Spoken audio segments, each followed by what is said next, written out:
পরীক্ষা ভালো করলে তবেই ভালো রেজাল্ট হবে। কেউ আছে সব কমন পেয়েও ভালো করতে পারে না, আবার কেউ আছে মোটামুটি কমন পেয়েও অনেক ভালো রেজাল্ট করে। এর কারণ কি জানতে চাও? তাহলে এক মুহূর্ত সময় অপচয় না করে পুরো ভিডিওটি মনোযোগ সহকারে দেখো।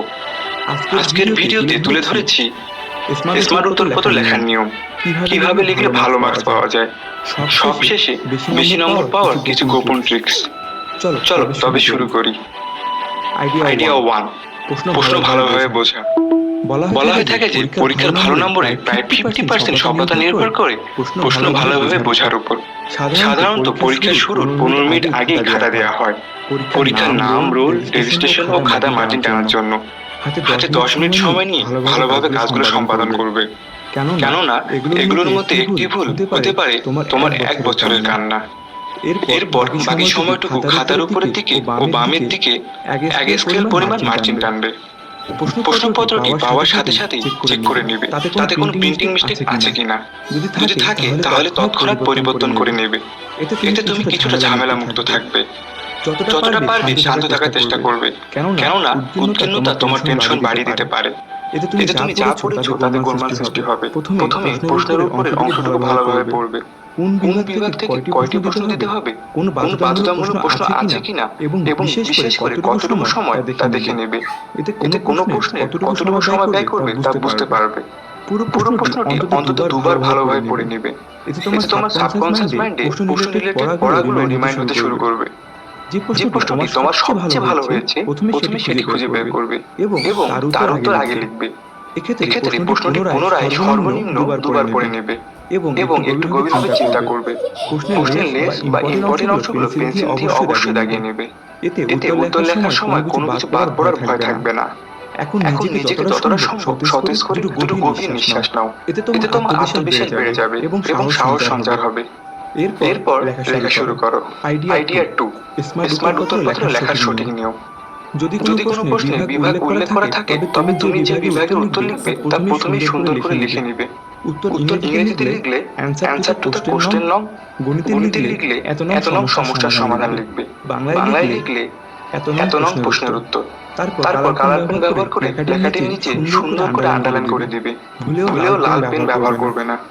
এরপর 2 আঙ্গুল নিচে উত্তর লেখা শুরু করবে। যদি উত্তরটি বেশ বড় এবং বেশি মার্কের হয় তবে তা 3টি প্যারায় বিভক্ত করবে। প্রথম প্যারায় 2 অথবা 3 লাইনে প্রশ্নের প্রধান অংশটি তুলে ধরবে। দ্বিতীয় প্যারায় উদ্দীপকের সাথে মিল করে পূর্ণাঙ্গ বর্ণনা দেবে। তৃতীয় প্যারায় শেষ কথা নিজের মতো করে উপরে কি আলোচনা করেছো সেটা সম্পর্কে 2 অথবা 3 লাইনে বলার চেষ্টা করবে। যদি তুমি এভাবে উত্তর লিখো তাহলে পরীক্ষক তোমার লেখায় মুগ্ধ হবে এবং প্রশ্নের প্রধান উত্তরটা প্রথম প্যারায় পাওয়ায় তোমার প্রতি খুশি হবে। উত্তর দেখতেও পরিপাটি হবে। নিশ্চিতভাবে বলতে পারি যে তুমি পুরো মার্কস পাওয়ার যোগ্যতা অর্জন করেছো। সৃজনশীল প্রশ্ন এভাবে উত্তর দেওয়াটা অফিসিয়াল নিয়ম। তবে আরেকটি বিষয়, ক খ গ নাম্বারগুলো চিকন কালার পেন ব্যবহার করে একটু মোটা করে দিবে যাতে নাম্বারগুলো স্পষ্ট দেখায়। এক্ষেত্রে প্রতিটি প্রশ্নের উত্তর লেখার পর 1 আঙ্গুল পরিমাণ গ্যাপ ব্যবহার করবে। এভাবে দ্বিতীয় প্রশ্ন লেখার ক্ষেত্রে প্রথমটার পর 2 আঙ্গুল পরিমাণ গ্যাপ ব্যবহার করবে। যদি তৎক্ষণাৎ কোনো প্রশ্নের উত্তর মনে না পড়ে সেক্ষেত্রে ওই প্রশ্নের জন্য পর্যাপ্ত পরিমাণ ফাঁকা জায়গা রেখে অন্য প্রশ্নে চলে যাবে। ভুলেও সময় নষ্ট করা যাবে না। ম্যাথমেটিক্যাল পরীক্ষাগুলোতে সাধারণত রাগ করার প্রয়োজন পড়ে। এক্ষেত্রে তুমি সবার শেষে পাতাটিতে বড় করে রাগ লিখে তা ব্যবহার করতে পারো। গণিত, পদার্থ ও রসায়ন পরীক্ষায় ম্যাথমেটিক্যাল প্রশ্নগুলো লেখার নিয়মগুলো একটু দেখে নাও। খাতার বাম দিকে আমরা জেনে লিখে সূত্র লিখবে এবং ডান দিকে দেওয়া আছে দিয়ে প্রশ্নের উপাত্তগুলো তুলে ধরবে।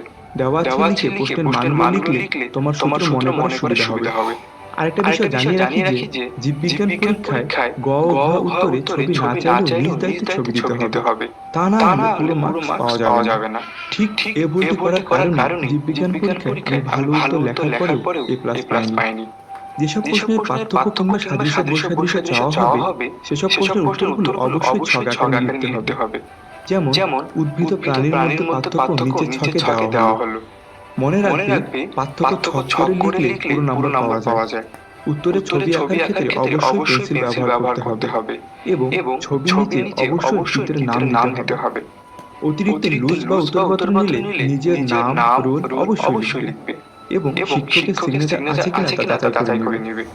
উত্তরপত্রের এক কোণে নাম্বারিং করবে যাতে একাধিক উত্তরপত্র উল্টাপাল্টা না হয়। এবার এবার আসি আসি হাতের লেখা নিয়ে। যদিও হাতের লেখার উপর তেমন কোনো মার্কস নেই, তবুও তবুও সুন্দর হাতের লেখা শিক্ষকের মন কাড়ে ও বেশি ও বেশি নাম্বার নাম্বার পাওয়ার পাওয়ার সুযোগ সুযোগ থাকে। থাকে। হাতের লেখা হাতের লেখা খারাপ হলেও খারাপ হলেও সমস্যা নেই, তবে তবে অক্ষরগুলো অক্ষরগুলো স্পষ্ট স্পষ্ট হতে হতে হবে। হবে। ভুল হলে ভুল হলে ঘষা ঘষা মাজা না না করে করে একটানে কেটে দিতে হবে।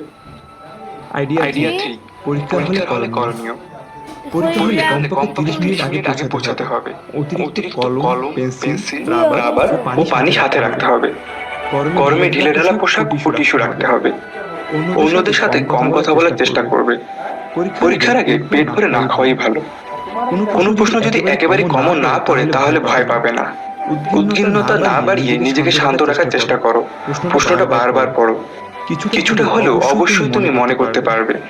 প্রিপারেশন নিতে কমতি হলে আই বাটনে ক্লিক করে দেখে নিতে পারো আমাদের অন্য ভিডিও কিভাবে এক মাসে পুরো সিলেবাস আয়ত্তে আনা যায়। ডিসিশনের লিঙ্কটি দেওয়া আছে। সবশেষে যে কথাটি না বললেই নয়, যে কোনো প্রশ্ন যতটুকু পারো টাচ করে আসবে।